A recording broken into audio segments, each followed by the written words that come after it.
Oi, pessoal. Estou de volta da licença maternidade. Vamos dar início ao quarto bimestre. Irei passar algumas informações para vocês referente às aulas.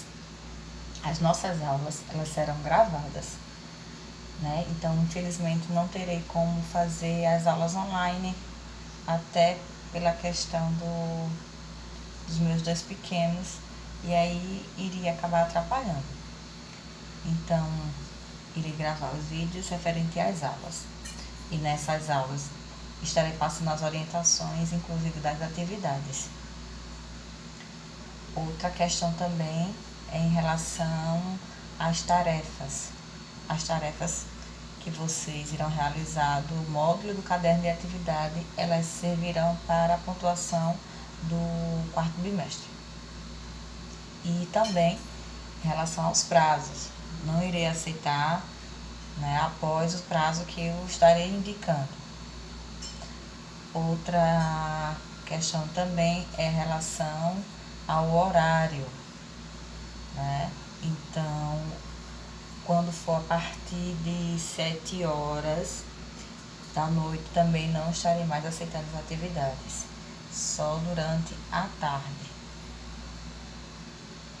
E obrigado pela atenção e vamos dar início à nossa aula. Vamos dar início à nossa aula e o nosso tema desse capítulo 4 é descobrir como julgamos. Então, peço que vocês prestem bem atenção nessa imagem, né? Ela está no módulo de vocês na página 2. Analisem bem, prestem bem atenção. Logo abaixo da imagem, nós iremos encontrar esses questionamentos. O primeiro questionamento é o seguinte: nessa imagem, as peças coloridas são parte de uma figura. Que figura elas compõem? Quais são as partes que compõem o meu eu? O que faz eu ser quem eu sou?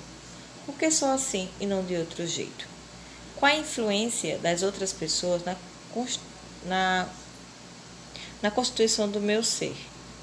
Meus gostos, minhas preferências sofrem influência dos outros? Sou uma pessoa autêntica? Então, essas perguntas vocês irão responder no caderno de vocês de forma argumentativa, ou seja, justificando cada um do porquê. E a partir daí, vocês vão começar a compreender melhor sobre o tema que nós iremos abordar, que é descobrir como julgamos, né? Quando falamos de descobrir como julgamos, não é julgar o outro, mas também se autoavaliar, se autojulgar, se autoanalisar. É nesse sentido que nós iremos abordar esse tema. Então, dando sequência aí, nós iremos para a página 3. Na página 3, né, o título é Em Construção. Não sei se vocês já ouviram falar nessa frase aqui, ó. Conhece-te a ti mesmo. Essa frase foi utilizada pelo filósofo Sócrates, certo? E ela né, nos dá a entender que a gente precisa se autoconhecer, né? Então, é como se fosse um convite para a gente tentar descobrir a nossa própria essência. Isso é, né? O nosso verdadeiro eu, que é muitas das vezes encoberto pela aparência, pelas influências que a gente recebe do nosso dia a dia, da mídia, né? E de outros fatores. Essa frase, ela pode causar a impressão de que nosso eu está pronto, esperando ser descoberto.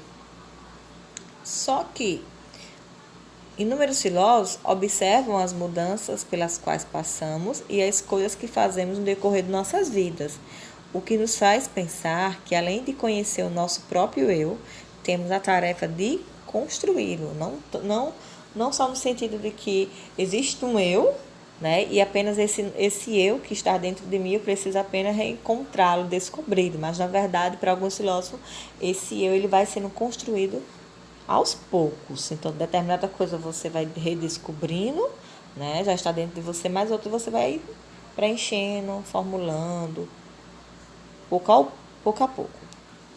Então, refletindo sobre isso, podemos nos perguntar que peças juntamos para realizar essa construção tão importante.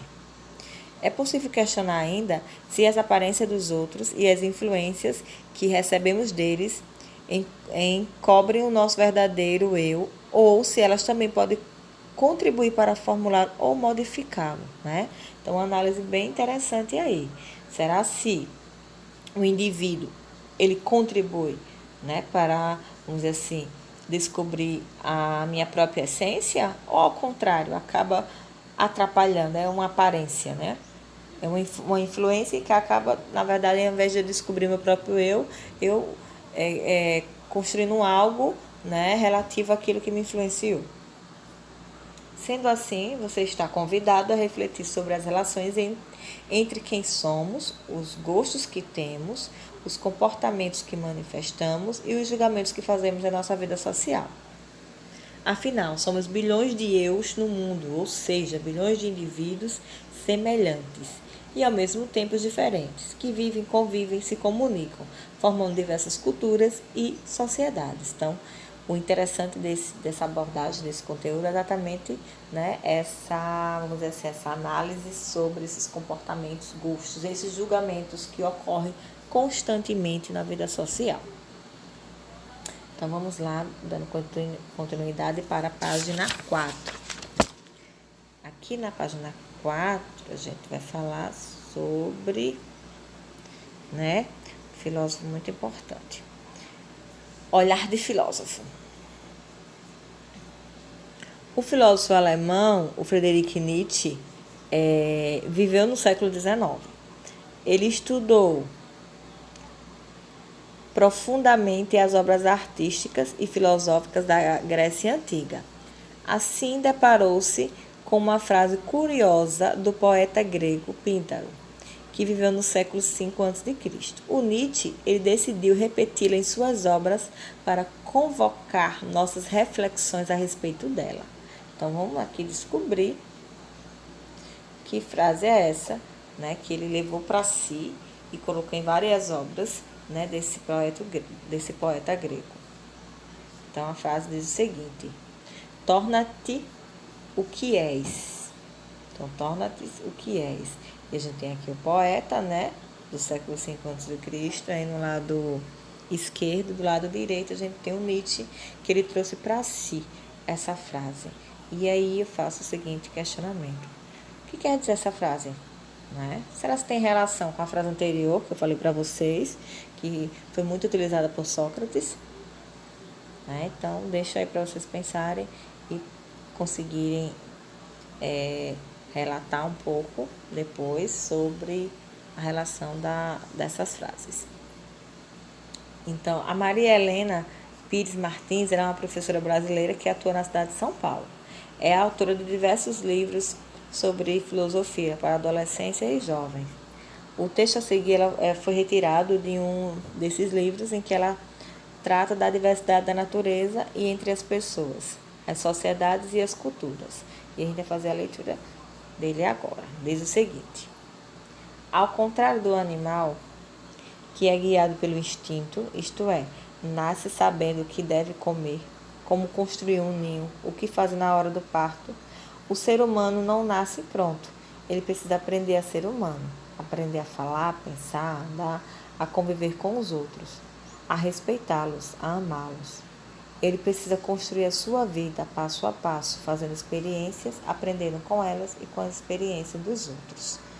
Então, após a leitura desse texto, vocês irão responder as seguintes questões: como podemos entender a frase torna-te o que és, relacionando também a ideia do texto da Maria Helena Pires Martins. Você concorda com a afirmação de que precisamos aprender a ser humano? Por quê?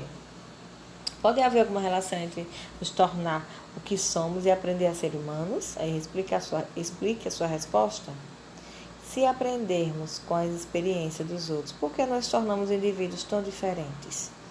Então, deixo essas questões para vocês responderem, além daquela, né, que eu citei, da página 2. Então, página 2, né, já vou anotando aí. E tem essa da página 4. E aí, dando sequência, vamos para a página 5, para finalizar nossa aula, na página 5. Conexões. Anteriormente, vimos que nenhum ser humano nasce pronto. No decorrer do tempo, todos vivem experiências, aprendem a fazer escolhas, relacionar-se com o mundo e com outros seres humanos. Isso contribui para cada indivíduo se modificar, completar, descobrir, revelar a pessoa que vai se tornando. Essa construção pode ser comparada com a arte musiva, ou seja, a produção de mosaicos. É nesse tipo de obra, imagens e formas são compostas por meio do preenchimento de do superfície com inúmeras tecelas, né? Então, aqui, nesse parágrafo, nós estamos comparando aí essa questão da construção do eu como uma obra do mosaico, onde vai juntando as peças até se encaixar, né? E tentar redescobrir ou construir essa essência do indivíduo, a essência do eu. Aqui abaixo tem essa atividade para vocês. Primeiro, né, vocês irão observar a imagem. Observem as imagens de 2 mosaicos feitos pela artista Cida Carvalho. Né? A gente tem aqui a imagem de um homem do lado, uma frase. Eles representam um poema e um retrato do autor dele, Paulo Leminski. Aí reflita sobre os possíveis significados dessas obras formadas por imagens e palavras. Então, a primeira questão vocês irão tentar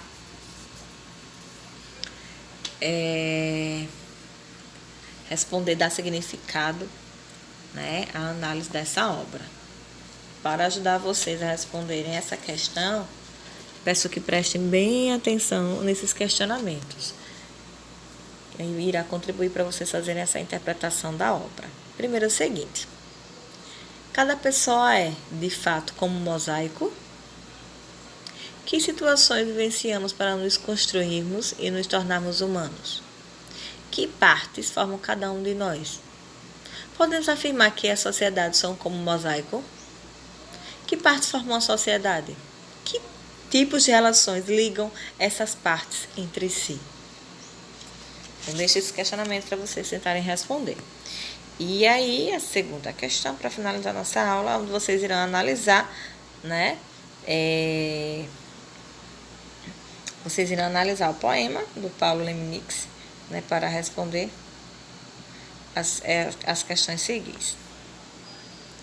E aí, finalizando a nossa aula de hoje e aguardando as respostas de vocês dessas atividades que vocês irão enviar para mim no máximo até sexta-feira. Estou aceitando até sexta-feira em torno de 6 horas. A partir daí já não aceito mais. Obrigado pela atenção. Até as próximas aulas.